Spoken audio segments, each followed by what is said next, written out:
All right. Ho, ho, ho. Merry Christmas, motherfuckers. Did you have a good Merry Christmas, bud? Christmas, motherfuckers. You knew who had a great Christmas? Tom Brady.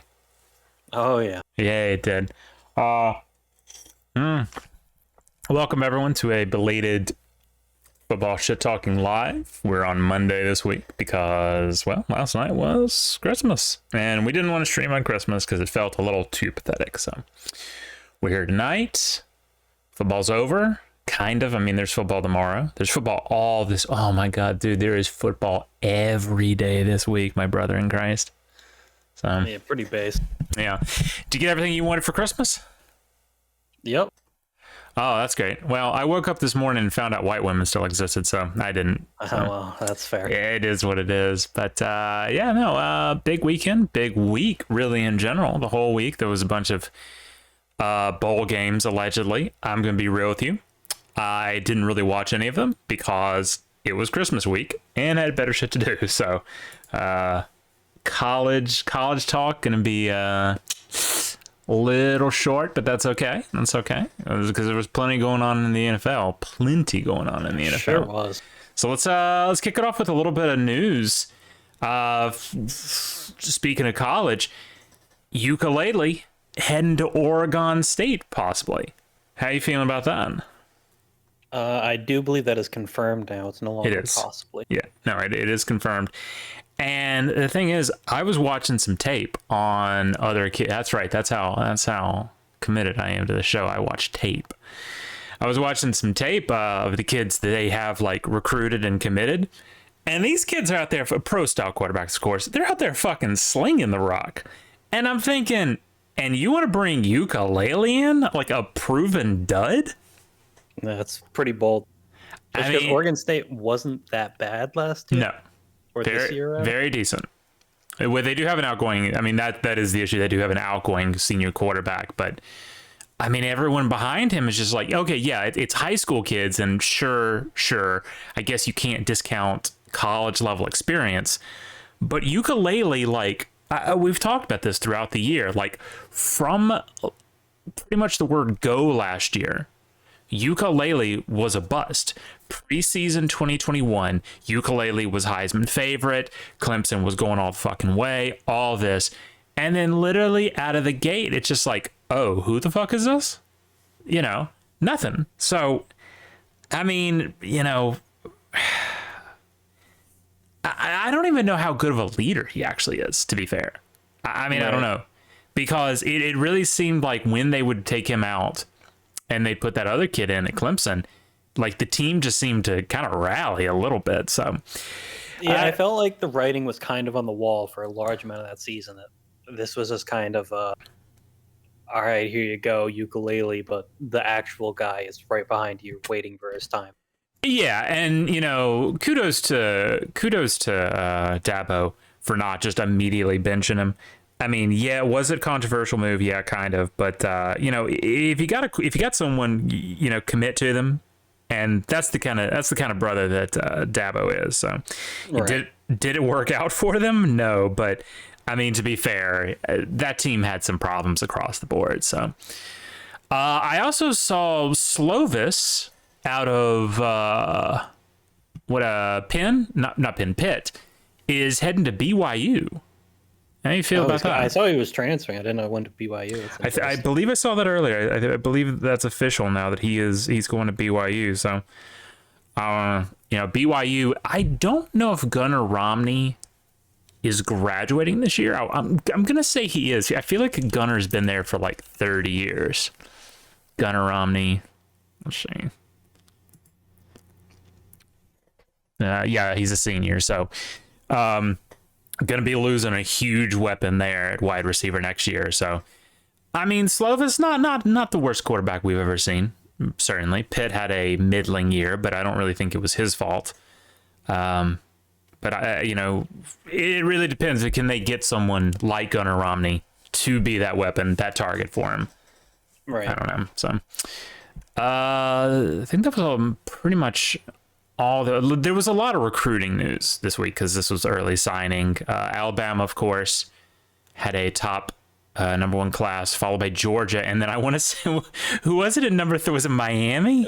It was Miami at number 3. Yeah. Bro, like,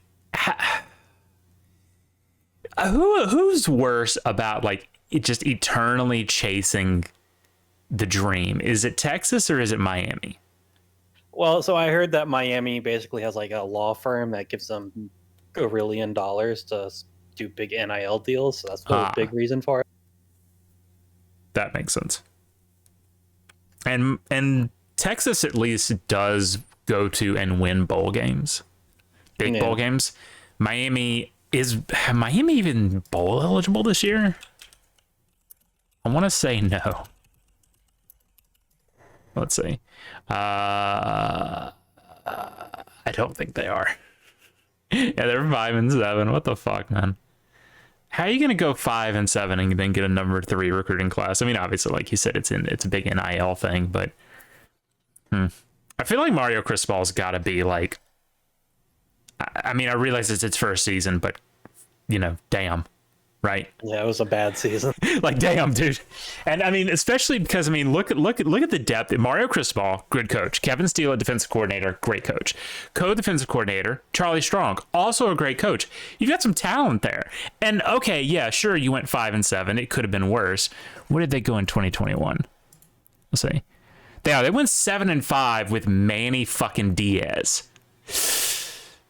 Nice little step back. Yeah. So. I don't know about that. I don't think they'll shit the bed as hard as TAMU did this year with their recruiting class, but that was just a special level of failure that I don't think anyone except that was pretty hilarious. Yeah. So NFL news. What do we got there? So obviously top of the list there, Tua once again got his noggin jogged. So not great. Yeah, so Tua was put in concussion protocol tonight, actually. Yes.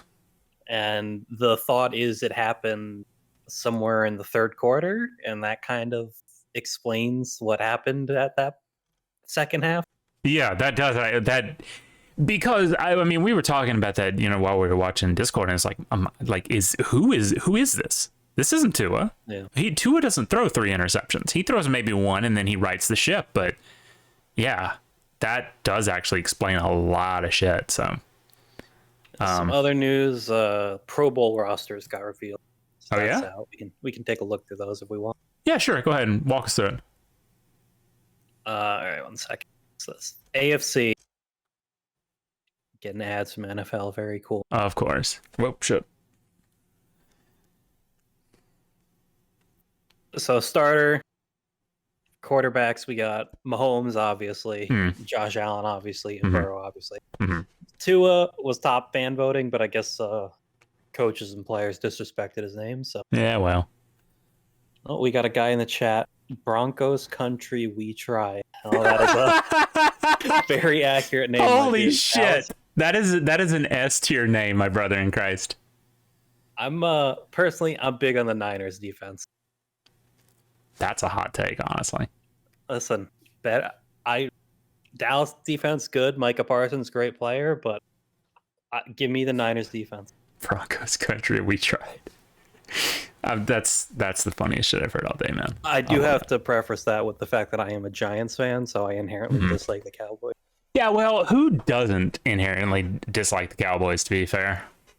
A lot of people in America, unfortunately. You say that, and yet I don't think I've ever actually met an honest-to-God Cowboys fan.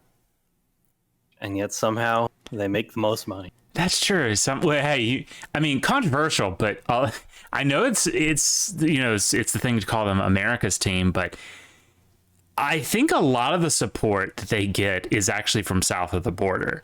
So, I could see that. What it is. I mean, I watched the thing. They had a great thing on ESPN a couple of years ago. I can't quite remember when. But they had a thing on ESPN talking about these rich people down in like Mexico City that like rent a bus and all this stuff and bus up to Dallas like every weekend that they're playing at home to watch them. So it's kind of based. It kind of is. So there's just a big old busload of rich Mexicans going up to watch the Cowboys play. I don't know why I put that accent on, but yeah, no. Yeah, no. In summation, fuck the Cowboys. I think it's what we're saying here. Yeah, it looks like our boy in the chat agrees. Yeah, well, there you go. Broncos country, we tried. Yeah, we'll get into Broncos country in a bit. Yeah, we will. All right, go on with All right, so running backs for the AFC, Nick Chubb, Browns, pretty obvious pick there. Josh Jacobson, somewhat surprising. Well, you said this earlier, it was kind of surprising that Derrick Henry made it, but I mean, at the end of the day, a mid-season for Henry's still a pretty good season. Yeah, I mean, but I just feel like it's been like an atrociously mid. And I mean, yeah, you look at some of his stats in a couple of games, and yeah, okay, sure, he pops off, but like overall, Well, I think part of it is the Titans as a team kind of stink. Yeah. And defenses obviously focus on stopping Henry. So Yeah. And then when the voting is a lot, God damn like it. 2/3 of the voting is coaches and players, they kind of respect the fact of how much they have to commit to stopping Henry. That's true. That's true. That's what I'm going to put it out at. Okay, no, I mean that. I believe that as much as anything else. Fullback, because that's a position that still exists for about two teams. Sure. Patrick Ricard of the Ravens. Sure. Wide receiver, we got Tyreek Hill, Stephon Diggs, Devontae Adams, Jamar Chase. Kind of feel like you're disrespecting Waddle there, but all right. Yeah, a little bit, honestly. The recurring theme seems to be here is just disrespecting the Dolphins. Right. Tight end, Kelsey and Mark Andrews. Shocker. Yeah, big shocker about Kelsey. We got offensive tackles, Laramie Tunsil, Taron Armstead, and Orlando Brown. People definitely know those names. Broncos country, we tried, says, do you think Tua is the future for the Dolphins? Yeah, I mean, I definitely think so. I think Tua is good. I think they've kind of fucked up pretty bad this season with the whole concussion issues. Yeah. That was... Go ahead. I also don't, with the current quarterback situation in the NFL, I think Tua is by far and ahead better than any near replacement they could get. Yeah, but that was what I was going to say, though. Like, his propensity to stay injured is kind of a problem. I think I mentioned this early on. He had this issue at Alabama, right? Then, in fact, that was one of the huge things in 2019 was when he got hurt earlier in the season. I think it was a rib injury. Then he tore his Achilles. It just seemed like he spent more games hurt than he did actually playing. And it's a different kinds of injuries, but that seems to be repeating itself now here in the NFL. All right, and that did cause his draft stock to drop a bit with all the injuries. Yeah, it did.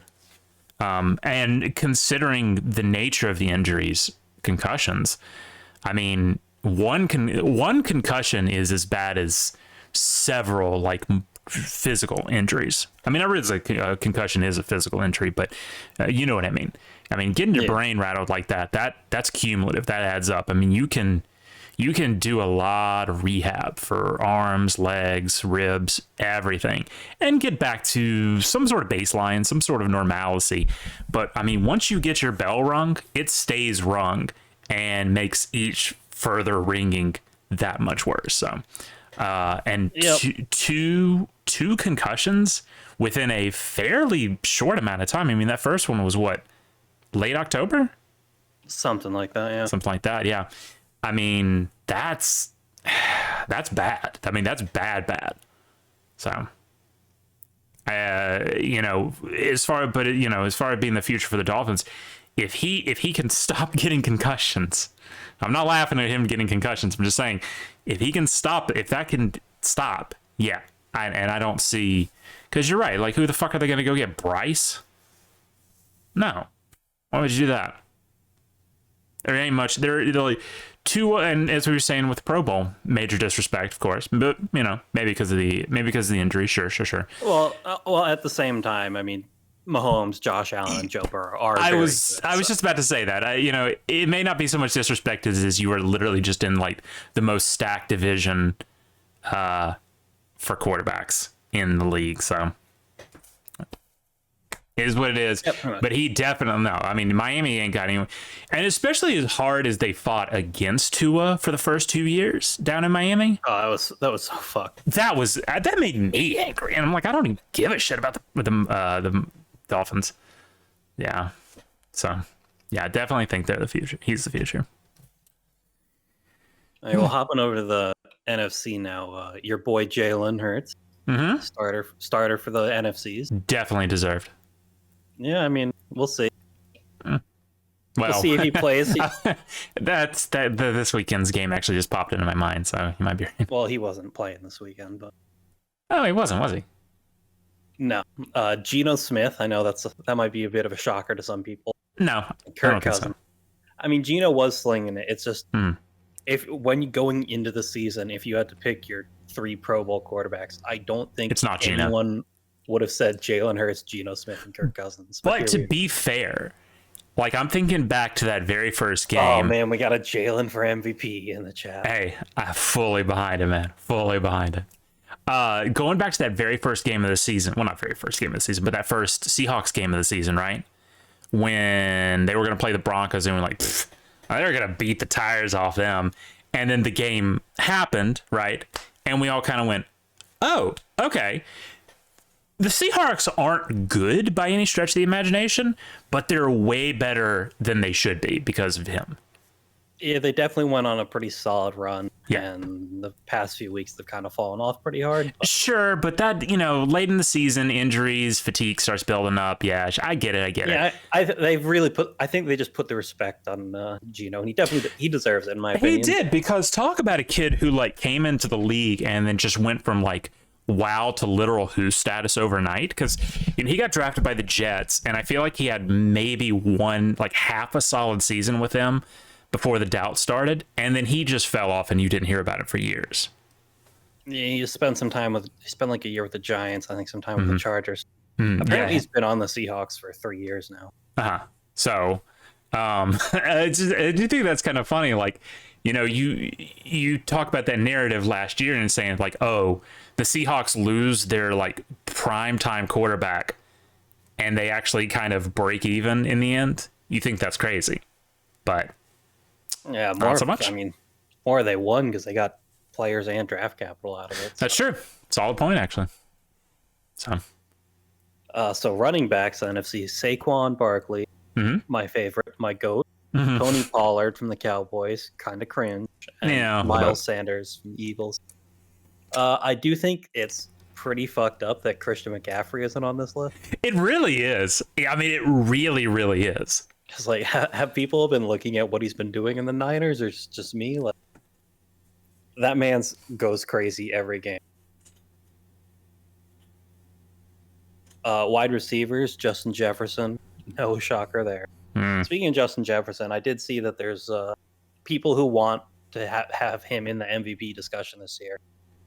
But it really has to be said that when Cooper Kupp last year had pretty much the best possible wide receiver season in recent history, and he only got 1 vote, and Justin Jefferson is on track to be worse stats than that, I don't think it's going to happen.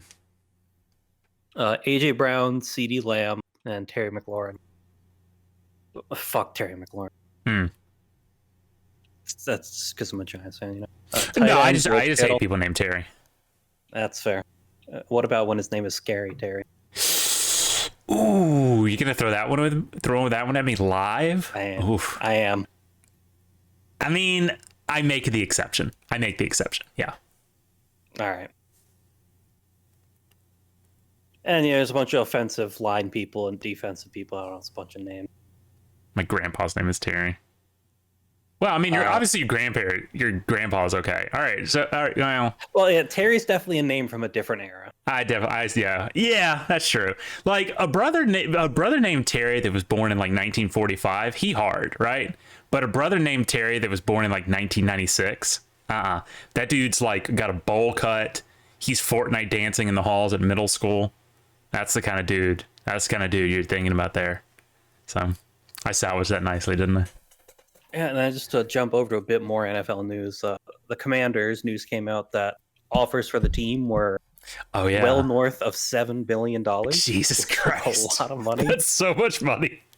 And the Broncos, who sold this year, sold for $4.6 billion. So that's so much. That's so jump. much money, man.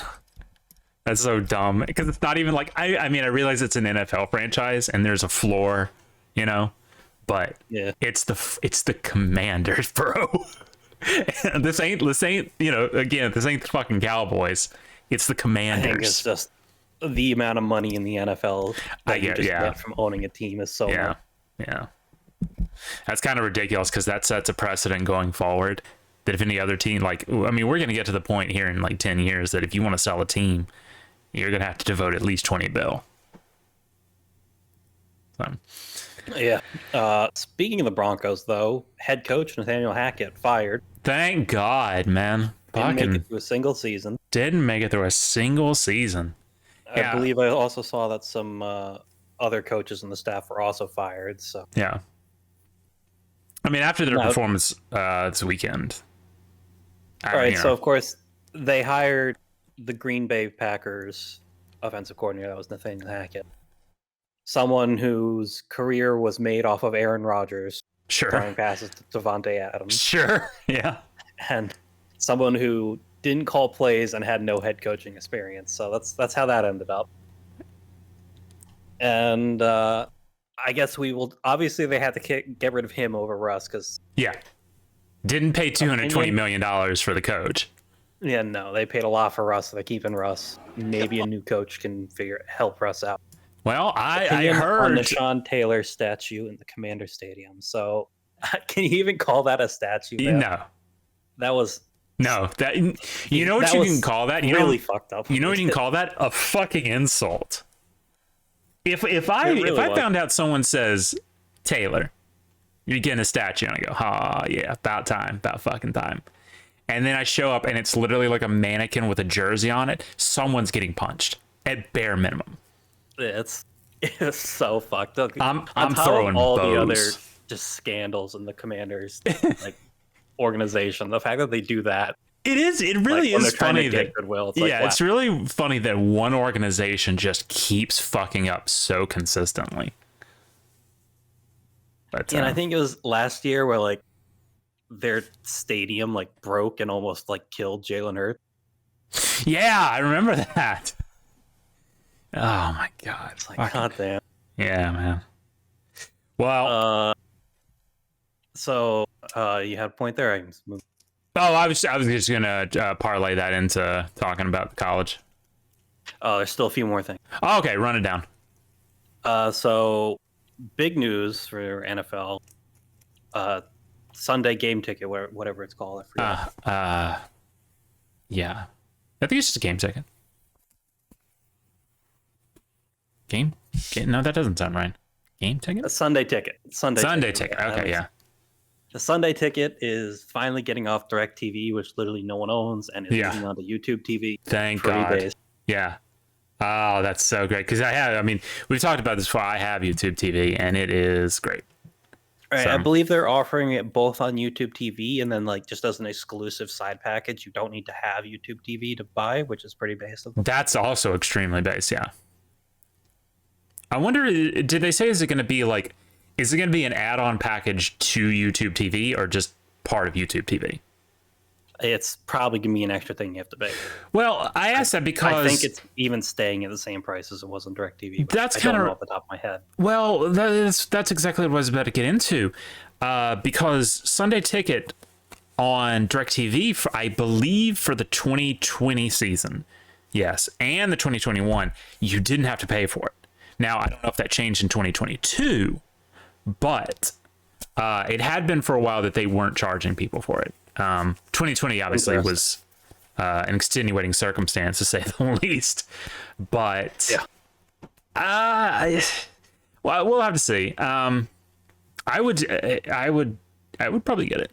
I'd probably get it because I'll tell you, watch all the games is pretty sick. I was about to say, fucking, I know who will be buying it. My mother, so she can watch Jalen Hurts. So, yeah, a little bit actually. And then I just wanted to shout out the Chiefs super fan. Oh, you God, I love this story. So my boy, Chiefsaholic, I believe his name was. Let me see if hold on. Let me see if I can find this while you're talking about it. It's in the sports channel. I want. Yeah, here it is. Let me pull this up and put it on screen because this is too funny not to. All right, go ahead. All right, so my boy Chiefsaholic Yeah. goes to every Chiefs game, home or away, always sitting in the front row, Yeah. betting lots of money on games. People ask him like, how do you do it? How do you get the money for this? Right. You know, I'm always hustling. Turns out my man's is hustling by robbing banks at gunpoint to pay for games, in which he does it in the same mask he wears to games. Same fucking mask. Oh my God, that's so funny. And it turns out this week he pulled up to some bank in whatever town near this game was being played at. And the cops caught him. Wait. So hold on. So you're telling me, because I'm sorry, when you first said that, I was under the assumption that like he was robbing them around Kansas City. So you're saying this guy would go to the town that they were playing in too and rob banks? Oh yeah, he would go to just random small towns on the way and just rob banks. What the fuck? I guess he picked the wrong small town. He got arrested. Apparently, fans were like calling the police, like concerned about him because like he never misses games, and they didn't know he was arrested. That's the funniest fuck. I didn't know that part of it. God, that's so funny. Hold on, he's wearing a red hat. Is it literally? Well, it's not. Okay, so it's at least not a Kansas City hat. We'll give him that. All right, we'll give him points for that. It is the same mask though. It is, yeah. So, what the fuck? Absolutely incredible what football fans will do. You know, yeah. I'm just gonna go ahead and say, fucking love the hustle, man. Love the hustle. Do what you got to do, man. It's hard out there for a brother. So, that's great. I love that. So. That was it for the news for me. Oh, okay. Yeah, no, that's your feel-good story of the week right there. That's your feel-good story. So, not feeling good, though, as we go into college football. Fun fact, the SEC is 0-2 in bowl games so far. Did you know that? I did, but also it's Florida and Mizzo, which, like, they're bringing our reputation down, but also what you'd expect out of those schools. Yeah. Florida, who of course notoriously, we talked about it on last week's episode, who notoriously got, as the old folks would say, the shit kicked out of them to Oregon State. Bring that back around to that. Fucking just got demolished. And then what was Mizzou? Mizzou was playing Wake Forest, which if you like, Wake Forest obviously is a very middling ACC team. Sure, it's fine, it's great, but you're SEC. Like, you're SEC. I just feel like that's grounds to get kicked out. Or losing to number 14 Oregon State. Okay, fine, sure, fine. That's a Power 5 school. That's the Pac-12. They're actually decent this year. They're ranked number 14. Sure. All right, fine. Yeah, fine. Wake Forest is 8-5, and you go down to Raymond James Stadium and embarrass. Just kick them out. Honestly, just kick them out. Like, I don't know. Send them to the AAC. I don't know. Fuck Missouri. I have always hated Missouri so much. Like, okay. So I'm looking at Wake Forest L's here. All right, close loss to Clemson, blowout at Louisville. Close-ish loss to NC State, 2-point game to North Carolina, and then a 3-point loss to rival Duke. Okay, yeah, sure, fine. Doesn't matter. You're fucking Missouri. You shouldn't lose to middling. I'm just, oh my God. Fucking, fuck off. So, I'll run down some of the bowl games real quick. Like I said at the top of the show, I did not watch almost any of these. It was Christmas week. I did have a lot going on. But we'll run it back a little bit. New Mexico State, so that one's today. Big win for Jerry Kill down there. Good to see Jerry Kill still coaching. Jerry Kill, obviously, longtime coach in Minnesota, retired after some health issues, actually, I believe. Back in the game down in New Mexico State. What's funny about New Mexico State, and it is Bowling Green, MAC team, who gives a shit? Quick lane bowl, ugh. But New Mexico State has like historically been like a a team that you see on your schedule and you go, well, that's the dub. That's the rest of the players. But 7-6 season, not bad. Not bad. So big respect there. Yeah, big respect to Jerry Kill. Love to see him still in the game. Love to see him still alive, honestly, especially these days. Nice to see that he's not actually Jerry killed. Yeah. Fun fact: there was a website for a long time called FireJerryKill.com because he was a long time coach at Minnesota, but he was never a long time good coach, if you know. Right. Yeah. So a lot of things. All right, Myrtle Beach Bowl, Marshall, Yukon. Honestly, I didn't even know that game happened, to be perfectly honest. No, you did. It was just a long time ago. Did I? We were talking about it a bit. I'm looking at Yukon, and I literally don't remember seeing them play at all. I remember asking you on the day of who we're rooting for, and you said Marshall. That's right. I remember now because I said there's no way in hell I'm pulling for a women's basketball team. That was it. Yeah. Okay. Well, maybe I watched it. I don't fucking remember it. It was 28-14. Who thinks cares? Eastern Michigan, San Jose State. Now, this is actually an interesting one. I did watch this because I remember it was the famous Idaho Potato Bowl, and I love French fries. And seeing those French fries in the thumbnail. I'm actually kind of hungry now, although I've ate way too much today. I wanted to give this shout out though to Eastern Michigan. Eastern Michigan had not won a bowl game since 1986. So, hey, big dub. Oh, my man's is asking if we think Williams should have won the Heisman. And, well, no, I do not. No, I don't, but I don't really think anyone else should have won it either. Like, this was just a really middling year for most players. So, yeah, I think my opinion on it, which we've discussed previously, but, Williams had the stats for it, so that's why he won it. But in terms of the leadership aspect of the Heisman, I don't believe he had any of that. No, in fact, we've talked before about, we don't think he has that, well, like you said, leadership. That little stunt where he had "fuck Utah" painted on his fingernails, which and then lost. That's that's cringe on 14 different levels. So, no. Yeah, he also made fun of Duggan for crying after his loss, and then went and lost as well. So. Fuck you. Yeah, no. I obviously wish it had been Bryce, but that's by association. I wish Alabama had a better year. Obviously, your boy here wishing it was Hooker. Yeah. Wishing they had a better year, but they didn't. So, and they don't have. That South Carolina game never happened. Oh my God, fucking hell. Anyway, back to it. Liberty and Toledo. Liberty, of course, Hugh Freeze on his way out. Shocker, they lost. This was an absolute fucking snoozer. Yeah, and the roofclaim.com Boca Raton Bowl. Yeah. Do you see Utah in the top 4 next year? No. I mean, Utah's way too inconsistent of a team. Unless they can fix those inconsistencies next year, I'm shocked if they're even a top 10 team next year. I off the top of my head, I'm not 100% certain what talent they're losing, but I mean, unless you can fix those problems, because I mean, Utah, of course, notably dropped their first game to Florida, who then goes on a fucking goes to fucking Oregon. Well, 2 inconsistent teams, honestly, but Utah most of all was inconsistent. They did have an impressive run, but again, I just don't see it, honestly.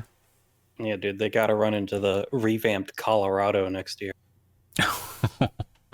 I'll tell you though. I mean, we've talked about. I don't think we have talked about it, but all those players following Primetime over to Colorado is very interesting. It's very interesting. I believe I said. I don't think how his personality and culture would fit into Colorado. It might. But I think I also said I don't know if Primetime's going to be like the coach that one day is seen as like he's known for being a Colorado coach, but I think he's almost kind of in a way like he's a rebuilding coach, right? And could he get him back on the national stage? I think is the question that needs to be asked. I think Colorado has a 50-50 and being great or horrible. Yeah, I'm kind of in the same boat. I mean, this is a huge jump for him, honestly. This is a huge gamble. Like he could have stayed at Jackson State for the rest of his life. They'd build a statue to him in Jackson. They would love him. They'd probably name a couple of streets after him. They'd be terrible streets full of potholes, but they would be streets named after him. But he went, nah, fuck that. I'm going back up to the bigs. I'm going to fix literally like the third most broken program in the country. No, actually, it might be the most broken because Kansas kind of got their shit together. And I mean, Syracuse was okay for a while. So, yeah, actually, it might be the most broken program in the country. So, I mean, I would definitely respect the hustle. I see exactly what I was about to say. Grind. You do. Because, a lot of people can just get immediately jumped into my mind Kirk Ferentz, who's been at Iowa for about 75 years now. I don't think he's ever taken a gamble in his entire life.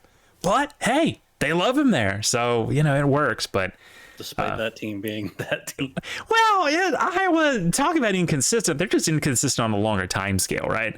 Like, Iowa will be, like, flirting with the playoffs one year, and the next year they'll go, like, 4-10. So... Liberty and Toledo. Hugh Freeze halfway out, dropped it. God, what a fucking boring game. I think I fell asleep during this game and didn't care. So, Western Kentucky and South Alabama. I remember this one because we were pulling for South Alabama and it was in New Orleans. South Alabama just got the dog shit beat out of them in the first half and tried to mount something in the second half, but it just didn't take. It was too far gone. Yeah, too far gone. Western Kentucky just ran away with it in the first half. Almost like it to the 18% attendance for this game. Yeah. Woof. Well, I mean, these are two middling programs that don't travel well with a record-breaking winter storm on the way. So, that is true. That did kind of happen this week. Yeah, it did. Baylor and Air Force. You hate to see Baylor drop in a losing season, but it is what it is.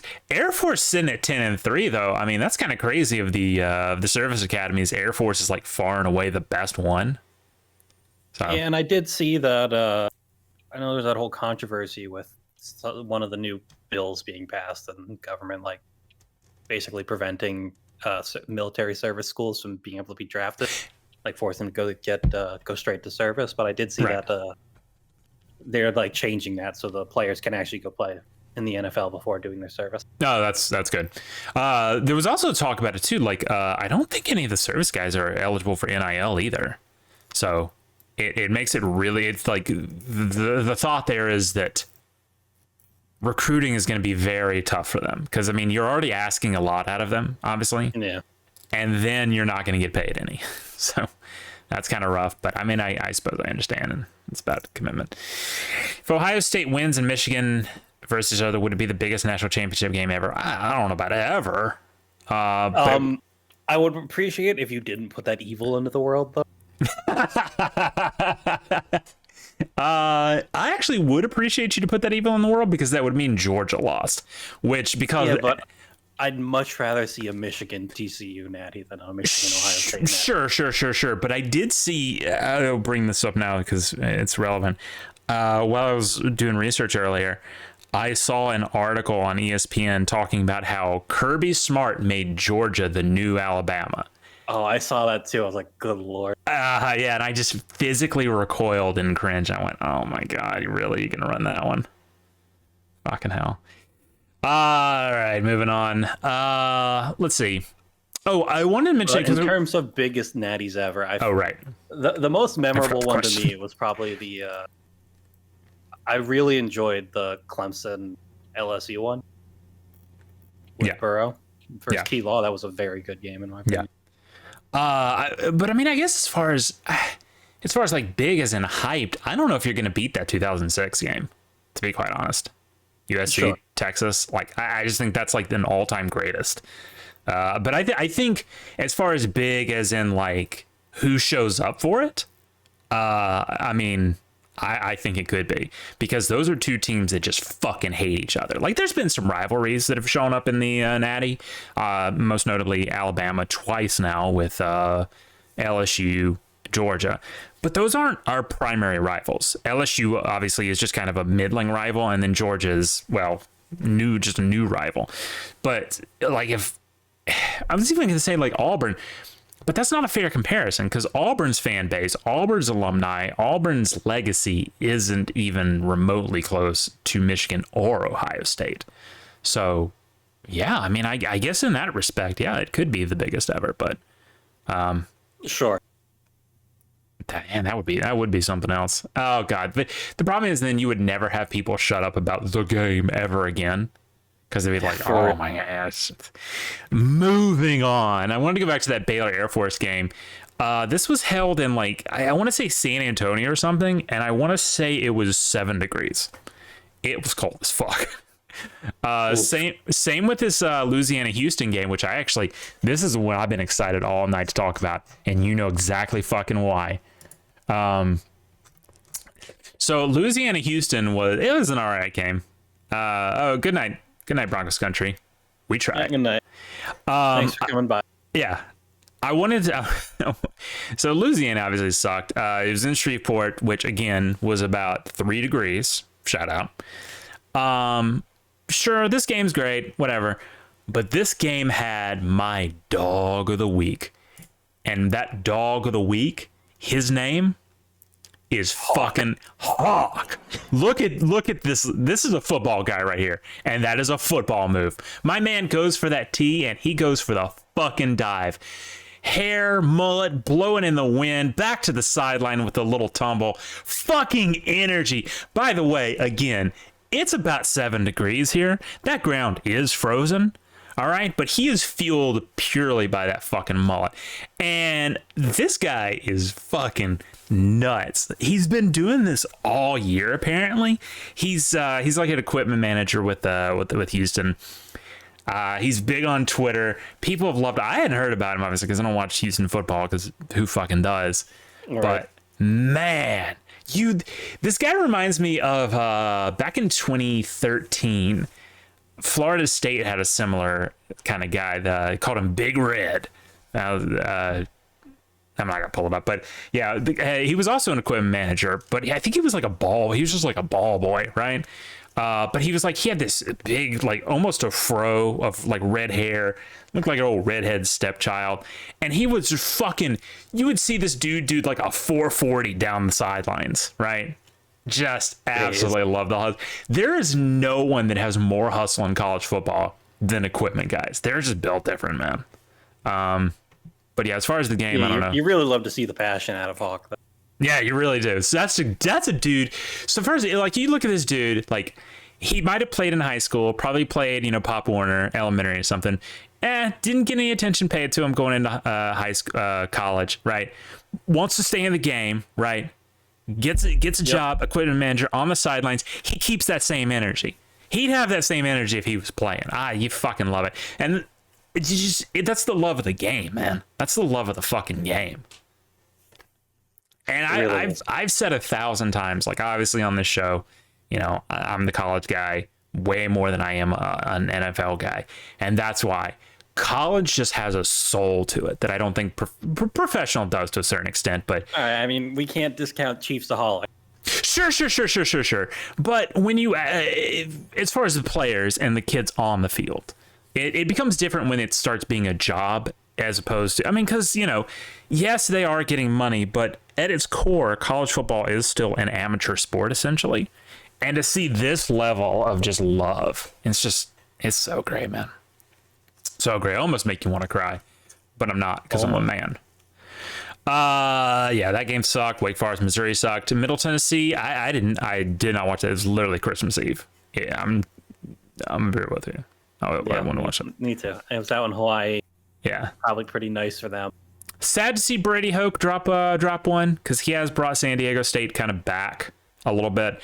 But, Middle Tennessee, obviously, Well, around here, big Tennessee respecters. Murfreesboro, obviously not in the good part of Tennessee, but it's closer to the good part of Tennessee than, say, Memphis. shout out to San Diego State turning the ball over 5 times.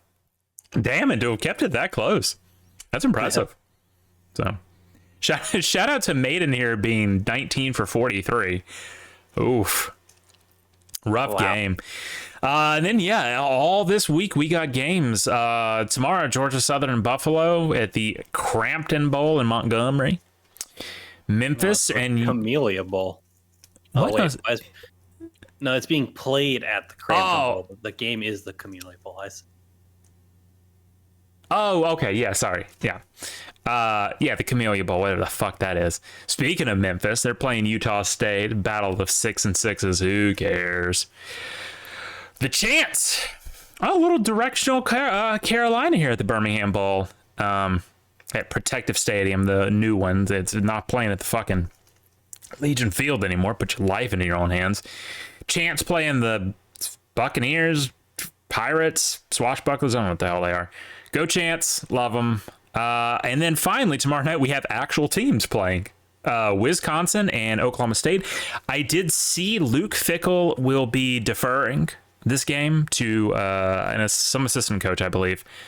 He won't be coming in for it, so we will not be seeing Luke Fickell's debut as the Wisconsin head coach yet. Against Oklahoma State, yeah, kind of guaranteed rate ball down in Phoenix, which should be warm actually again. Or is things warming back up?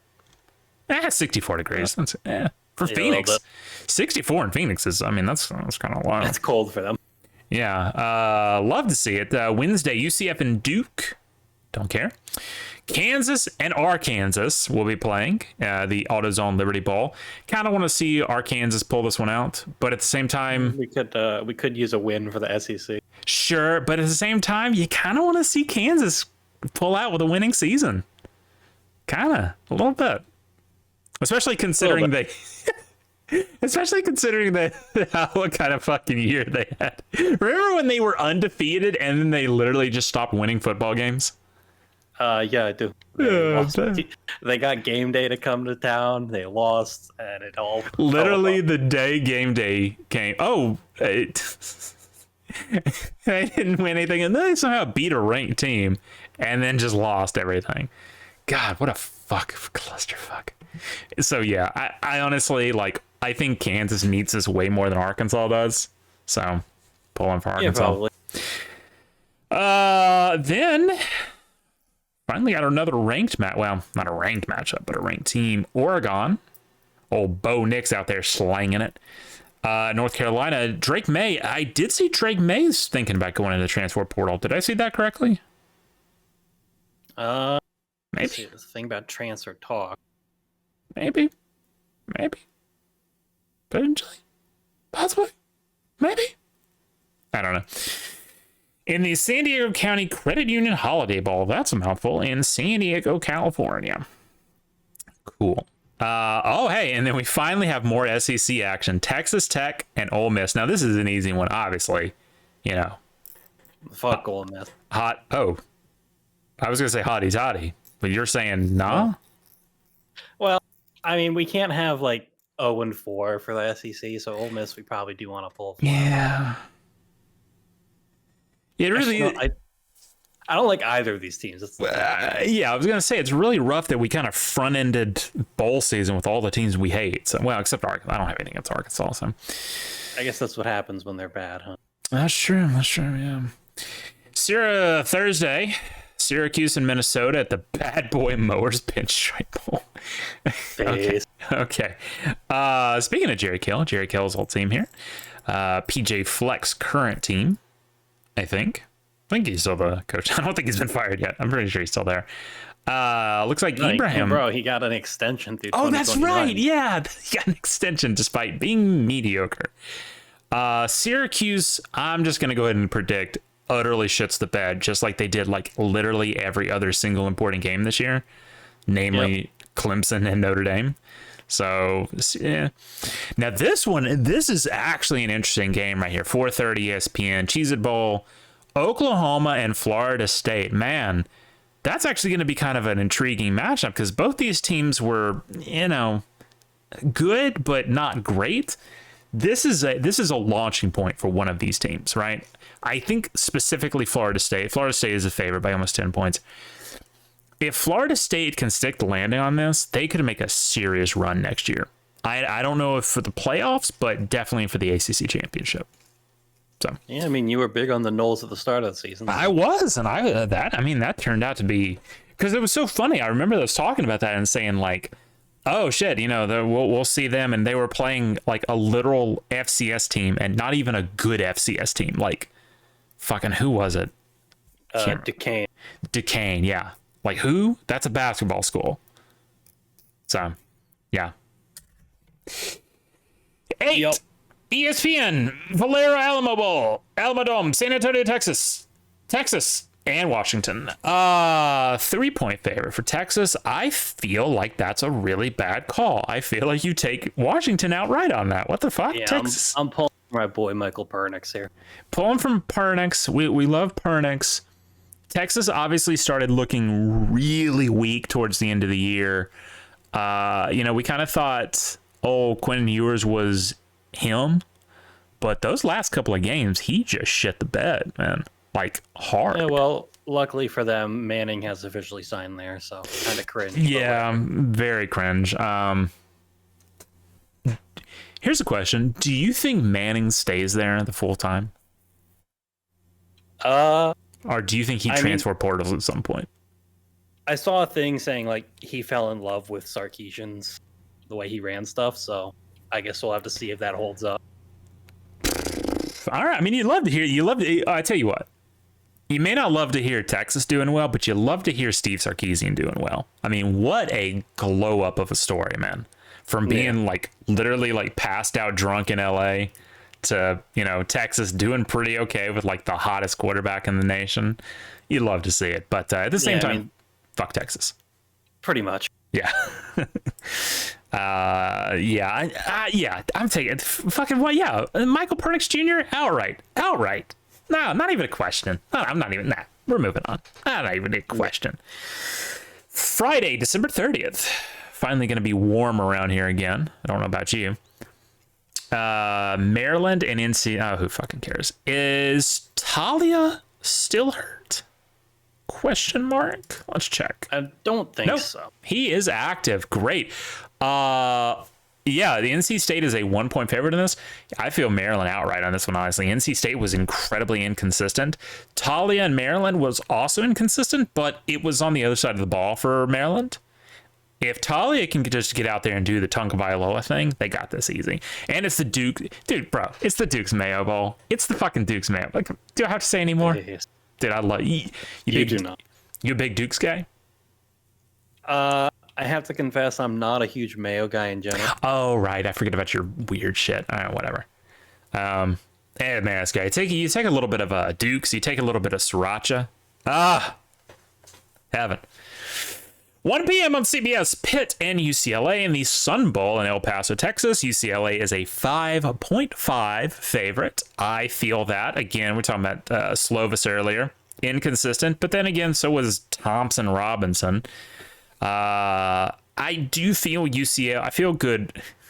The Tony the Tiger Sun Bowl? Are you shit? Dude, pretty sweet name. Fuck off. Almost as good as the Tax Slayer Gator Bowl. Yeah, but the Tax Slayer Gator Bowl, that's an institution, man. It's been the Tax Slayer Gator Bowl for like 30 years now or something. But Tony the Tiger, man, y'all just trolling at this point. Fucking. Yeah, I feel UCLA on that one. Oh, man, this is actually going to be a good game. 2:30 ESPN in Jacksonville, Florida at the it's somewhere in Jacksonville. The Tax Slayer Gator Bowl. Jaguar Stadium. Oh, yeah. Number 21 Notre Dame, the comeback story of the year, versus number 19 South Carolina, the what the fuck story of the year, with Spencer Rattler, who one day woke up and went, you know what? I'm going to be good at football again. He woke up and said, I'm going to fuck people's playoff hopes, including my own. Yeah, no, that happened. That happened. Notre Dame 2-point favorite. Here's my question. Does Spencer Rattler make it to this bowl game and think his shit don't stink and just get absolutely demolished? I mean, his shit kind of stunk in the Clemson game, and he was kind of carried by his defense. So. Sure. But it's Spencer Rattler. You expect him to learn. You expect him to learn anything? I don't expect him to learn, and I do expect Notre Dame to beat the shit out of him. I honestly, yeah. I mean, Notre Dame, one of the worst starts for a Power 5 team. Some would say unacceptable, but, longtime coach gone, very young freshman coach comes in, to drop fucking one to Marshall and then go 8-4. That was right. And makes it to the Gator Bowl. That's not bad. So, yeah, Notre Dame wants this. South Carolina probably also wants it, but Spencer Rattler is a prick. So, oh God, the Barstool Sports Arizona Bowl, Ohio and Wyoming. I'm gonna be real with you. I didn't even know Wyoming was in the FBS.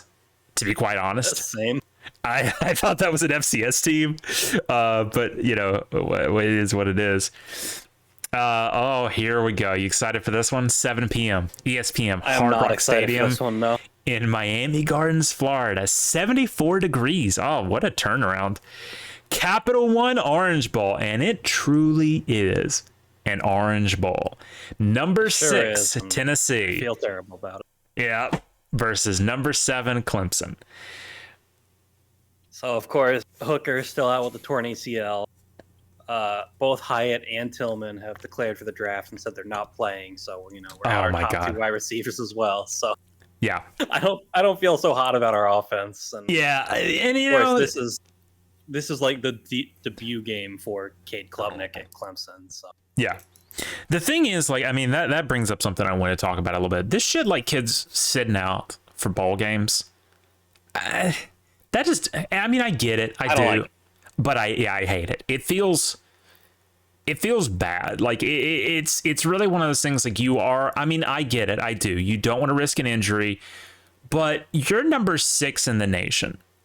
You're 10-2. Your season is not a bust. Yeah, you didn't make it to the playoffs. Boo-hoo. Play your bowl game. Get the win with your brothers. To me, that just speaks of a bad culture at the school. I think Hooker would definitely be playing. He's just hurt. Oh, 100%. I won't say bad culture. I'll just say not. I don't even know what the right word. I don't even know the right way to phrase it would be. It's just not the right culture. Because moving into Saturday, December 31st, New Year's Eve. By the way, we will be dual screening this shit here in the Bickham residence. Okay, on one screen, 48-hour Twilight Zone marathon. On the other, football. It will be happening. Book it. Very base. 11 a.m. Oh, God, it's a fucking morning game. God, fuck off. Whatever. 11 a.m. on ESPN at the Kaiser Superdome, New Orleans, Louisiana. The All-State Sugar Bowl. The Alabama Crimson Tide, sitting at number 5, 10-2. Will be playing the Kansas State, number 9, 10-3. Alabama's a touchdown favorite, which makes me think that whoever is running these lines has never watched Alabama play football this year. And why I was going to parlay directly from the Orange Bowl to this is Bryce and Will Anderson will both be playing. Yeah. So, with that in mind, yeah, maybe.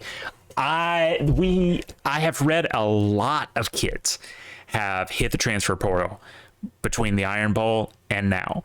And a lot of them are what Will Anderson was defining as knuckleheads during the season. I've said this before, and I'll say it again, and I'll keep saying it until it gets fixed. Kids get recruited to Alabama, and they come into Tuscaloosa, and they think they're going to win a national championship because they're at Alabama. That's not true. The work still has to be done, but there's so many kids there now that have that mentality, and they come in, and then when shit gets a little adverse, right? A little adverse, they give up. They stop trying. And that's what drags the rest of the team down. And that's, like I said, what Will Anderson was labeling as knuckleheads. And everyone, when there's one guy who's just like, oh man, we suck. I could point to 1,000 seasons that Alabama has had where it has looked rough, and then they pulled it. Hell, 2020, those first couple of games of 2020 were extremely rough. That Ole Miss game where they fucking scored like, what, 50 points on us? That was the point where I was almost ready to go, this season's over. This season's over. But what happened? That team fucking circled the wagons, ran a SEC only schedule to go to the Natty, and the first undefeated season since 2009. One of the greatest teams that Alabama's ever had, because they battled through adversity. And that's what this team and last year's team haven't had. They don't battle through adversity. They hit that wall and they go, I'm not going to put in that extra work. So my point in saying all that is, I think a lot of those kids are gone. I think a lot of the dead weight is gone. I think this could be the game where Alabama comes out and goes, don't be talking about the new Alabama, because we are still here. We're not gone yet. Don't crown a new king. We're still in charge. Yes, we're having a down year. And obviously, Bryce will be gone at the end of the year. And as I've said 1,000 times, nothing breaks my heart more than Bryce leaving Tuscaloosa without a ring, honestly, because he's the greatest athlete we've ever had. And for him not to have a ring, especially considering you got to the game, and then, I mean, obviously, the 2021 team was just plagued by injuries, but Alabama Many is such cases. Yeah, Alabama is a touchdown favorite in this. Like I said, it really all comes down to the locker room. Can they come out and say we're still Alabama? We'll see. I think they can. I really hope they do. Kansas State obviously had a pretty decent year. They ran the table on a couple of people, but it's still the Big 12. So. Yep. Also at 11 a.m. on ABC, Iowa and Kentucky, which that's a rough time slot to be in up against fucking Alabama. So. Is what it is. They are playing in Nashville, which is 3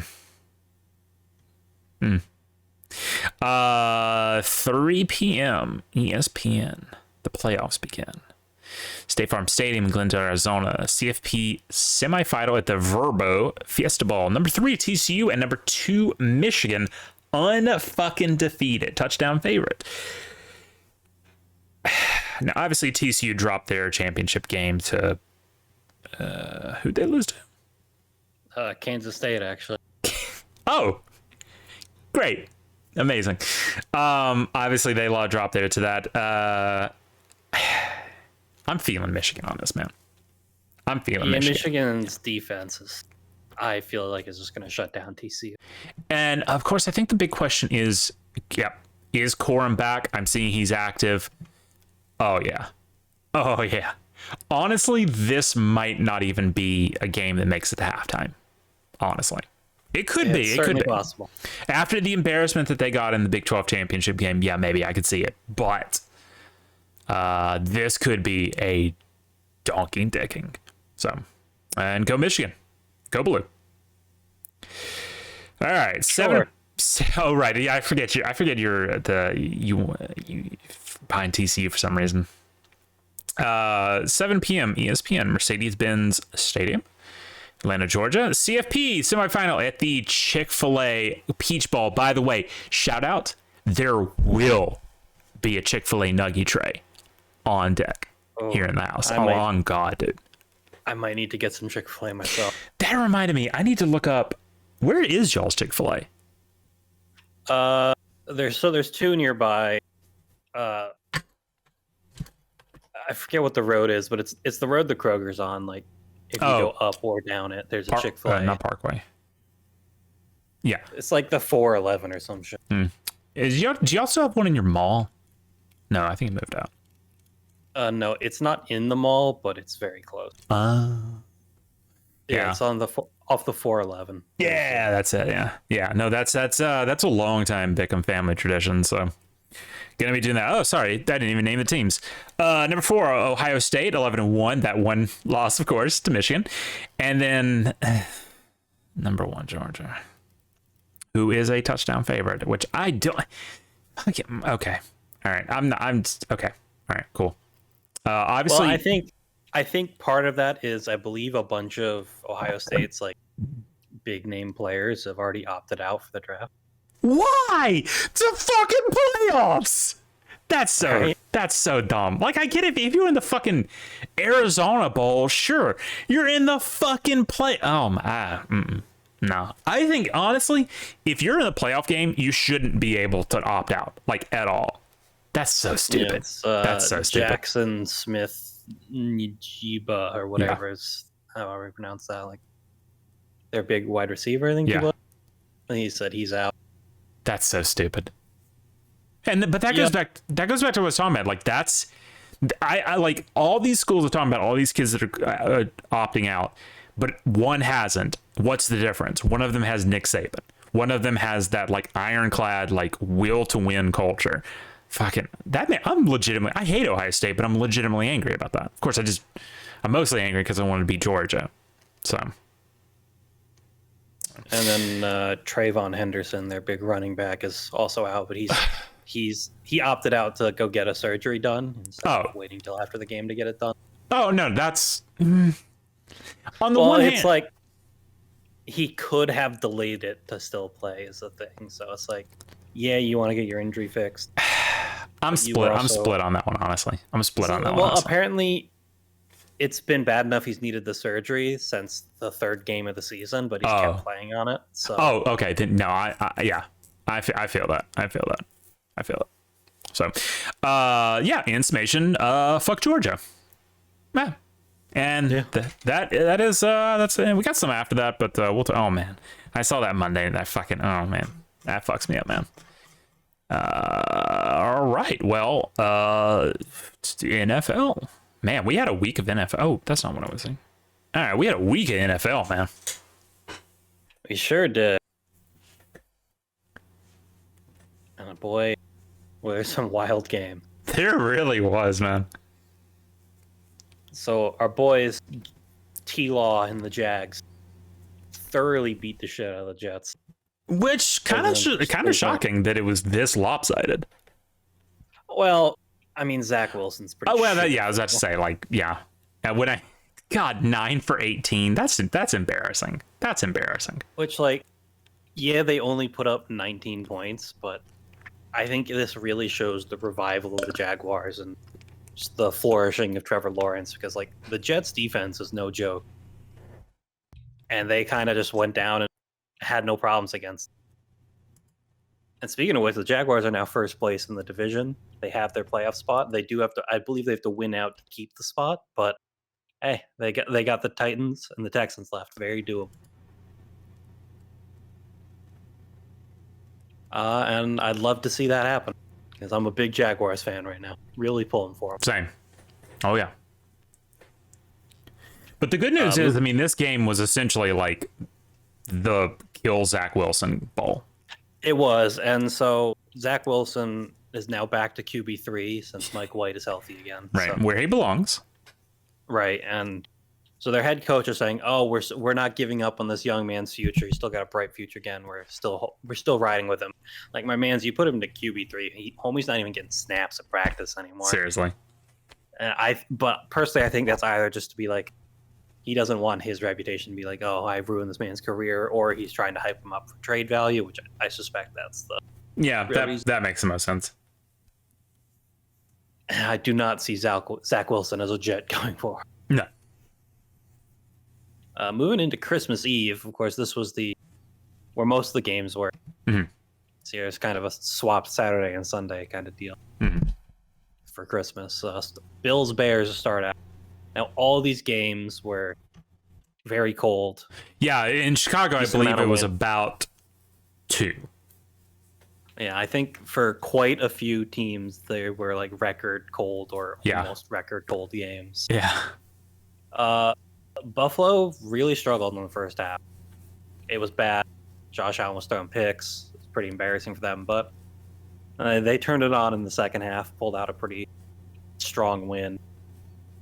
I believe remain in first in the AFC. Look real quick. Yeah. Yeah. So looking pretty good for the Bills to get a bye. I guess they do play the Bengals next week. That's a pretty big game. Your boys beat the Browns. Oh my God, we gotta win.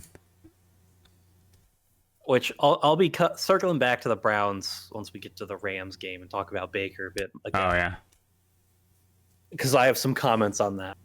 We almost didn't have this, by the way. We almost didn't have this. I did, but your boys pulled it off in the third quarter apparently, and no points were scored in the fourth. I just don't understand how we have I mean I do understand, but like I don't understand how we have so much talent but suck. I think our head coach. Yeah, I think our head coach sucks. I think that's it. I think he sucks. It's one of those cases of I think very similar with the Bucks this year, where they were just no interviews, recruited from inside the building, just handed over the job, and they clearly aren't cut out for it. Yeah. Because the Saints should not be a 6-9 team. Like no. Yeah, their quarterback situation isn't amazing, but Alvin Kamara, fantastic. Taysom Hill, fantastic. But the thing is, very okay, good defense. Andy Dalton was at one point a starting quarterback for a decent team. The Bengals in 2012, I mean they were a playoff team under him. Yeah, he got hurt and had to at the end, but like he got them there. Like he has talent. Yes, he's aged a little, but I mean, I feel like he's playing way below his skill level. And you're right, that's a coaching thing. It's got to be. It is. That's my opinion. Okay, I mean that's entirely valid. Chiefs, I mean, only putting up 24 is kind of surprising out of the Chiefs. But yeah, definitely old Geno season's kind of getting to a halt. But well, I was gonna say, yeah, he's had a good year. It's rough, but when you see the stats next to Patrick Mahomes, I mean, take that in away, and that's pretty good. Sure, I will say to Geno's credit, I believe Tyler Lockett, or like number 1 or 2, however you want to compare him against DK Metcalf, is out with a hand injury. So there's that. Well, shockingly, the Chiefs are fairly healthy, actually. Yeah, it's not. I'm not a huge fan of that. Not a big Chiefs fan here, but my boys lost in a crushing 61-yard field goal. I mean, Greg Joseph. Yeah, crushing, but a hell of a kick, man. Sure, I know. If we won this playoff spot clinch, now we got to wait for next week for another shot at it. Yeah. But 61 yards. Oh, damn. Yeah, it's a big one. It's a big one. Not too happy about it. No. Although, to be honest, we would have had to go to overtime anyway and very potentially lost there as well. So fucking Kirk Cousins in overtime? Nah. Bengals Patriots. This game was pretty heavily in the Bengals' favor until it started turning into a clusterfuck at the end. Oh, man, Mac put up some decent numbers in this game. That's frustrating. He did. There's been a lot of Mac disrespect going around. Julian Edelman, former Pats wide receiver, was talking shit about Mac. Don't love to see that.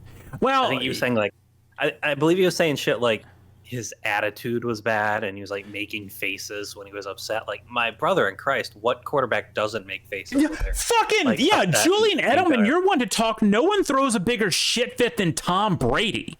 All right? No one in the league. There's literally a word for it. It's called a Brady fit. No one. And you sat behind that guy for years. Nah, I don't want to hear that. Mac Jones, this is to go back to that thing I was talking about 2020 in Alabama. Like, Mac Jones is the reason that team existed, because he's a leader. All right? He is a general. Fuck off with that. I don't even want to fucking hear that shit. Although I will say, very relevant to this, and actually Alabama, lot of talk. B.O.B. heading up to the Pats. I did see that, yeah. Which I think the Pats definitely need something like that, because their current offensive coaching staff is really bad. Offensive coaching, air quotes, yeah. I mean, some would say it is offensive. It is quite literally offensive. I mean, obviously, I hate Bill O'Brien, and I am very willing to help him pack. But I only don't like him because I just don't think he fits in college. I don't think his system fits in college. I think at the Patriots, no, I think that shit blows up, man. Yeah, and I mean, friend of Bill Belichick, I believe, worked with him previously. Literally cannot be worse than what they already have. Pretty much, yeah. I mean, they've got 2 failed defensive head coaches calling offensive plays and wondering why shit sucks. Yeah. I mean, when you've got maybe one of the best young quarterbacks in the league. Yeah, I mean, that's up in the air, but... Well... He's certainly not being given the best tools to succeed. I mean, yeah, okay, so, like, yeah. Like, even in best case scenario, he's not, like, too good, but... He's still good. He did lead the Pats to a playoff in a year that everyone thought the Pats were already dead. So. Yes. And yes, they did fall off, but... That season... The fact that you can take that season, then go into this one, put him in a significantly worse situation, and then just call him garbage is... Yeah. I don't know. I can't. By the way, 7 and 8. I was gonna say still technically in it, but then I looked at their schedule and they got to play the Dolphins and the Bills, so never mind. Yeah, I mean technically in it, but realistically, nope, not even technically. Fucking Dolphin. Well, okay, Tua-less Dolphins, sure, maybe, but Bills, nah, not happening. No, especially when the Bills have to win out to keep their number 1 seed. I don't see them dropping that game. Definitely not. The Lions' hopes and dreams got shattered against the fucking Panthers. That happened, yeah. Yeah, you kind of love to see it, though. You do. I mean, I would have liked to see the Dolphins go on a run. I still want to see them crush the Packers' playoff hopes in the last game of the season. So we'll look forward to that. Falcons, Ravens. This game sucked. I mean, you got Tyler Huntley playing against Desmond Ridder. Apparently the Ravens won this. I don't know, this game was terrible. There were better games on during this time, and it was Christmas Eve, so. Shout out to the Texans getting their 2nd win of the year. Yeah. I was against the Titans. That's not funny. The Titans are really falling off. Yeah. Malik Willis, not the guy.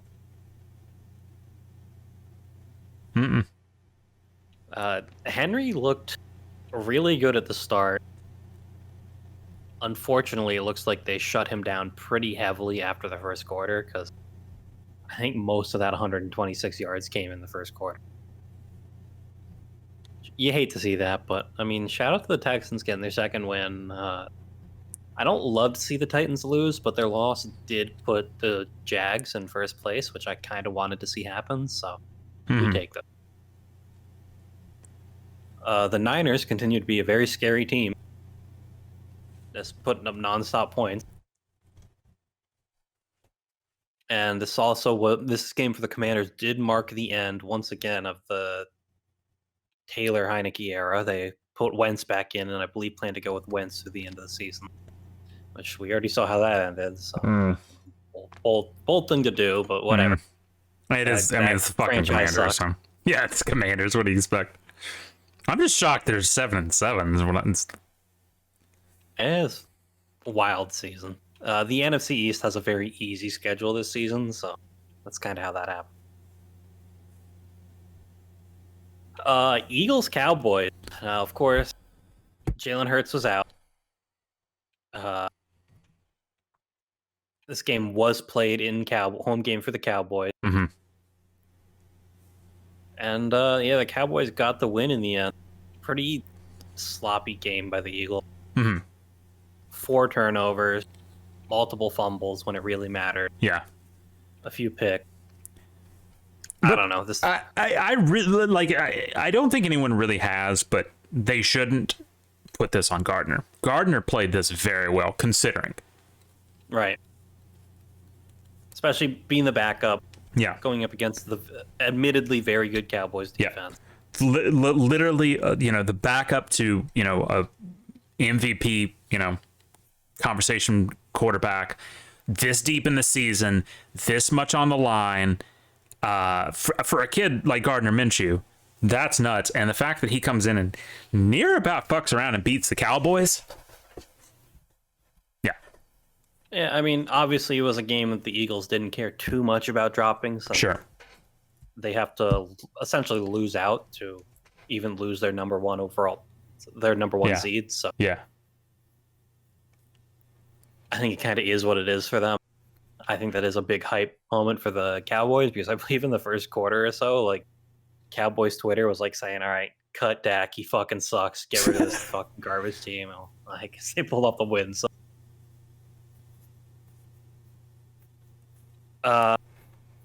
Steelers Raiders on Sunday Night Football. This fucking terrible game. Nonstop, they were talking about, I believe, the Immaculate Reception is what it was called. Yes. To honor Franco Harris, who did die last week. He did die, so yes. Sure. It was a bit much, and they did stunk. Go on and on and on and on and on and on and on about it. Yes. Yeah, both these teams stink. Apparently, the Steelers do have a shot at having a not losing season, so that's kind of bad. Yeah. We're a big Tomlin fan. Yeah, let's say Mike Tomlin always pulls it out at the end. Maybe. Did into the real Contro game, first game on Christmas, Packers Dolphins. For one, you hate to see the Packers winning, especially with the Dolphins, and of course, the second half collapse here by the Dolphins. How many? 1, 2, 3 interceptions back to back to back. Yeah. Likely caused by a missed concussion by both the Dolphins staff and the NFL staff. So, Yeah, which we had talked about. Like, this is the second time they've missed a concussion on him. Like, do they just suck? Do they just suck? I believe they just suck because they have like staff they specifically pay to watch for concussion potential plays and flag people to come out and be checked. Yeah. Which they just didn't do multiple times for 2. Like, obviously around here, we're not big government guys, but this is the kind of shit you need to be having like congressional hearings on, right? Like a huge industry in America that has quote unquote committed itself to, player safety is just chain missing concussion. Like someone's got to look into that because that's bullshit. Yeah, and it's like, it's not just Tua either. Like, no. 2 weeks ago, there was that one Pats player who... Oh, yeah. One of the players had to stop the play to get this guy off the field. Yeah, that's pathetic. Then, the guy who got concussed, ended up blasting the NFL for how terrible they were about this. Yeah. Something's got to be done about that. But it's one of those things where it's like, there's so many things that you can point to with the NFL where they've done shit like that, where they go, oh yeah, we're very committed to that. I mean, like the whole, social justice shit, all of it. It's literally all lip service for the NFL. The NFL is one of the most, I don't even know what the word would be, but one of the most pandering organizations in the world, right? If they it's quite literally a hyper elite business that makes gazillions of dollars run by the ultra rich. So it's not super surprising. It's not, but it's just so blatant, especially considering it's something that's, you're right, it is run by ultra elite and it does make, $14 trillion a month, but it is viewed by literally Joe Schmo and Joe Blow. Like, there's just normal people watching this, and for them to be just so blatant about it is honestly a little insulting. It is. It's definitely a serious conversation they have to figure out. Yeah, I hope something comes out of this. I just wish it didn't have to be too. Yeah, me too. You and me both. Moving on, the Rams absolutely beat the shit out of the Broncos. God, holy shit! Yeah. Oh, well, this was the game on Nick, wasn't it? It was. This game was on Nickelodeon. It was also on CBS, but yeah, it was on Nickelodeon. Yeah. I love the one where they had the blimp that picked up Baker Mayfield and carried around the stadium. Not really, but this little CG blimp that was flying around the stadium. But man, Baker was cooking, man. It was obviously he didn't have to put up that many yards because of just how good the team was. But I mean, 24 of 28, very accurate, 2 tuds, 230 yards. Honestly, you'll love to see it. Mm-hmm. Big Baker believer. Oh, yeah. Real bad day for the Broncos. This did lead to their head coach and multiple other coaches getting fired. Well, with Baker, you wanted to tie that in with how shitty the Browns did this week. Yeah, so Well, not particularly how shitty the Browns did, but it's more of so Baker, he's having a good time at the Rams. The team is apparently is very into him, supposedly, and like Sean McVay is hyping up and whatnot. And I think it really shows that how good Baker can be when the coach plays towards Baker's strength. I think the problem in Carolina and especially in the Browns was the coach coached their offense how they wanted it. They didn't coach to Baker's strengths. They didn't want to adjust to him. Right. And I actually wanted to make an interesting point about that, which I think actually ties into the next game we'll talk about after this. Is you're absolutely right. Like Baker's the kind of player that he needs the coaching, right? Like he's still young. He's kind of an immature guy. He needs that voice. He was so good at Oklahoma because I believe his quarterback coach while at Oklahoma was Cliff Kingsbury. I'm true. I'm double checking. Keep talking, but I'm going to double check that. I feel like that's not true since they were like the same class as Mahomes, and Mahomes and Cliff Kingsbury were together at Texas Tech. I could have sworn I might be thinking of Johnny Manziel. You might. But anyway, to be fair. Yeah. But anyway, so I mean I think the whole reason it didn't work out in Cleveland was, well, for one, there were all the rumors that Stefanski, the head coach, fucking hated Baker, which like it's pretty bold when like, he's kind of the one your jobs are lying on. Hold on, yeah, no, he did. It was just while he was at Texas Tech. So sorry, I just had the wrong school. So yeah, go ahead.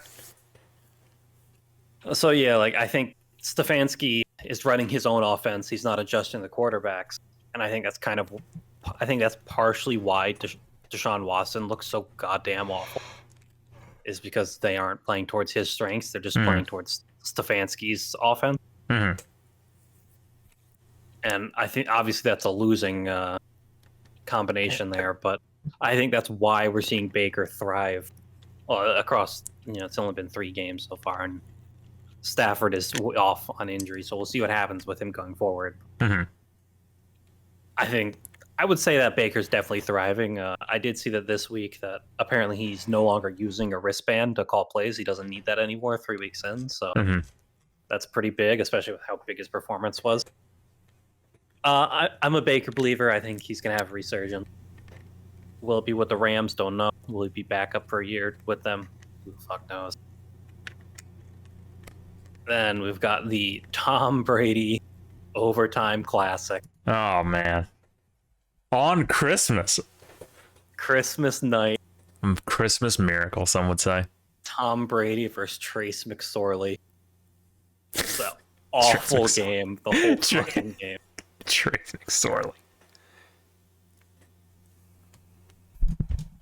But the Bucks did force overtime based on an Arizona fumble. Mm-hmm. And they went down and they got the field goal. Not a lot to talk about this game. The Bucks are somehow still managed to keep their lead in the NFC South despite having a losing season and being generally terrible. But hey, I guess that's what it is. It's a rough season for them. Rough season for the Cardinals.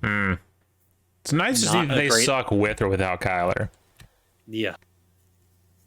I mean, they kind of suck more with Kyler, if I'm being honest. Sure, yeah. I think that's a hot take. But no, I don't actually think so. Kind of rough slate of games on Christmas. I was.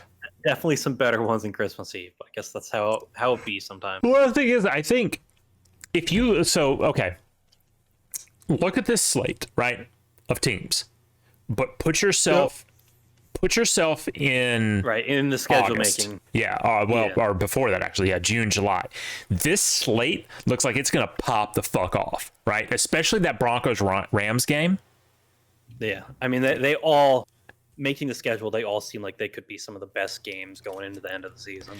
Yeah, I mean if you in last summer, if you said Baker Mayfield will be the best quarterback in the Rams-Broncos game, that sentence makes no fucking sense. And yet... there we are. Yeah. Chaos season, baby. Chaos season. Tonight's game, a little bit of a snoozer. Chargers Colts. Man, we really should have had a Peyton cast for this one, or Manning cast. Yeah, for real. Yeah. Common theme of the weekend, or week in general, I guess, is lots of turnovers. 5 in this game. Colts are starting old big dick Nick Foles, who I guess is now big pick Nick Foles, because what a bad team. Yeah. Chargers pulled off the win and did secure a playoff spot, the first playoff spot for the Chargers in the Herbert era. So we'll see how that goes. Oh my God, Nick Foles is older than I am. What the fuck? He's old as shit, man. Yeah. Yeah, the Colts stink. The Chargers are decent, so that's all there really is to say about that game. Mm-hmm. Looking at next week, Cowboys Titans on Thursday. Cowboys are a 10-point favorite, which that's a lot of points in the NFL. But seeing how bad the Titans have been lately, I feel like that's fair. Mm-hmm. Cardinals Falcons on Sunday. That game Oh suck. my God! Holy shit! What a terrible game. Bears Lions. I mean, the Bears stink. The Lions are alright. Lions 5.5 point favorite. That might be the most points favorites the Lions have been in many, many years. Mm-hmm. Kind of based. Broncos are going to get stomped by the Chiefs. I was about to say, they're almost a 14-point favorite, which again, NFL, that's crazy. But if Baker put 51 on them, what the fuck is Mahomes going to do? Yeah, exactly. Jeez. Dolphins, Pats. Of course, no Tua. Well, probably no Tua, since he's got a week to clear protocol. It's a second confirmed concussion of the season. Who knows what's going on there? Might be seeing old Teddy Two Gloves coming out playing versus the Pats. So. Oh my God. Yeah, Teddy Bridgewater. Yeah. No, I know Teddy Bridgewater. Yeah, so we'll see how that goes. Now, my big game of the week: Colts Giants. We play the Eagles the week after, so the Giants really need this win against the Colts. They fucking suck. If we win this game, we're all but confirmed a playoff spot. So gotta pull home the dub. I'm sorry for your Saints. They're getting the shit beat out of them by the Eagles. I'm numb to it. I'm numb to it at this point, man. Panthers Buccaneers. I believe this game is actually potentially deciding and it has a lot of implications for the NFC South. Like, if the Panthers pull off the win, they could win the NFC South. As shocking as to say that the fucking Panthers, with their fired head coach, like 3 quarterbacks deep, could win that division. Oh, fuck this division. That is a thing. Commanders Browns. Fuck the Browns. Fuck the Commanders. But who knows what's happening there. Jaguars Texans. Surprisingly, only a 4-point favorite for Jacksonville. I feel like that's a bit of a disrespect, but I guess the Texans have been playing very close football the past few weeks. They almost beat the Chiefs. They almost beat the Cowboys. So I kind of see it, but I want the Jaguars to win. I want to see them. I want to see T-Law in the playoffs. Niners are going to beat the shit out of the Raiders, even though they're only a 5.5 point favorite. That's my take on that. Mike White and the Jets up against Geno Smith and the Seahawks. There's a matchup that no one would have said those names going into the season. Yeah, definitely. Vikings Packers. That's a big game because not so much for the Vikings, but the Packers need to win to remain in the playoff chances. So, well, I'll tell you this. Here's why you're concerned if you're a Vikings fan. All right. At the beginning of the season, I said a lot of that shit about Aaron Rodgers, and I said he just looks like he'd rather be at the house, or as you say, out in the fucking desert smoking peyote or whatever. He wasn't doing the getting up at the press conference and saying, "No, relax, it's fine, we'll be fine." Now he is. Now he's doing that old folksy gimmick where he's going, he's all smiles and he's going, "Yeah, we got this, we got this." I'm concerned now. I'm concerned the Packers might actually fuck around and make it to the playoffs. Is what I'm concerned about. You and me both. All they have between them is the Vikings and the Lions. Yeah. So the Vikings have been pulling off a lot of fucking dark magic voodoo bullshit. That is true. To win a lot of games this season. So what's more powerful? Aaron Rodgers, aw shucks, yeehaw, folksy, whatever you want to call that, or the Vikings devil magic? We'll find out. I'm hoping it's the devil magic. I'm hoping it's empowered. Yeah. Because Well, like they know that they win this shit and they knock the Packers out. It's effectively a playoff game. I think both the teams are going to view it that way because everything isn't on the line for the Vikings, but knowing they can knock out the Packers, I right. think will make them go above and beyond for this game. Right. So hoping to see that. Baker and the Rams going up against the Chargers could be a pretty good game. Both LA teams, neither of them home teams, despite both being LA teams. It is what it is. Eh. And somehow our Sunday night football game of all these matchups is the fucking Steelers and Ravens. Right. That game is gonna stink. Right. You couldn't flex out Vikings Packers for that. I mean, come on. And I'm gonna be real with you, there's no shot CBS gives that up. That's true. That's fair. Yeah. And then Monday night, Bills Bengals, very big game. A lot of Bills are a 1-point favorite. A lot on the line there for number 1 seed, even though they've all clinched their playoff spot. Mm-hmm. But a lot on the line for number 1 seed there. Yeah. Honestly, you kind of want to see Joe Burrow come out and win that. I do. My only downside to that is I don't want to see the Chiefs be the number 1 seed. So yeah, I do kind of have to pull for the Bills. Like, if the Chiefs were to somehow fuck around and lose to the Broncos this week, then I would be pulling for the Bengals. I'm seeing this being listed as being on ESPN2. Does that mean there will be a Manning cast for this? Maybe. Okay. I think that's just them saying it's going to be on all their fucking ESPN and ABC channels. Oh, okay. Yeah, well. Yep, great weekend of football for NFL. College was going to be better this weekend, but yeah. So I wanted to ask, so you're talking about, you fried some chicken this week, right? I did. And you knew about burning your apartment down, didn't you? I did. What happened? I wanted you to expand on that. What the fuck happened there? I think I put a bit too much oil in the pot. Classic, yeah. And so I think when it really happened is like, I kind of realized, all right, there's too much oil in this pot. It's going to cause a problem. And I went to like try and get some out and like ladle it into a different pot. Uh-huh.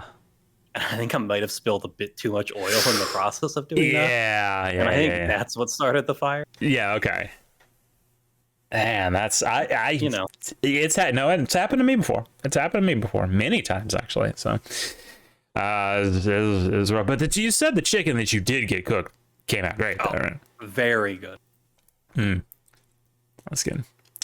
I threw a brisket on Sunday morning at about 2:30 or 3. Yes, it was 17 degrees when I went out there to put it on. It came out really good. Unfortunately, it was a little dry when it came time to cook it, to eat.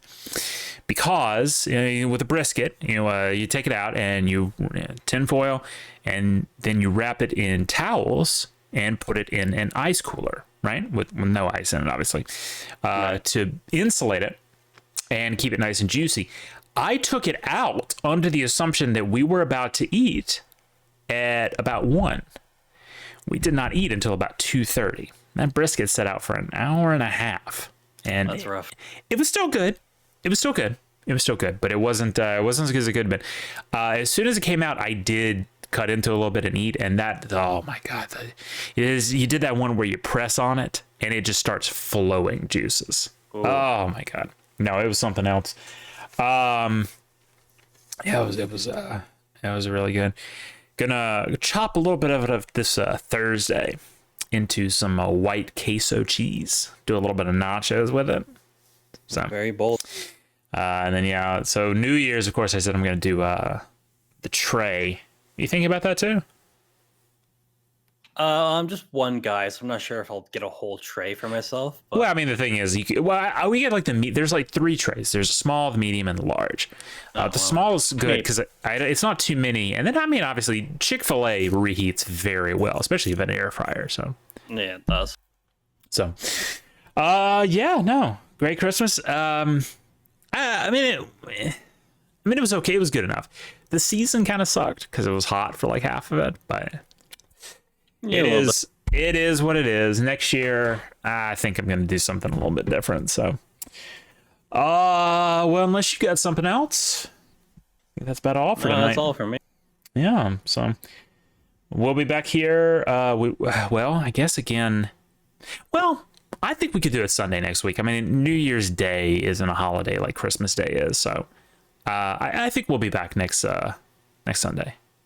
It works for me. Okay. So we'll see y'all here next Sunday at 11 Central Standard Time, talking more football. All right. Say goodbye, bud. Goodbye.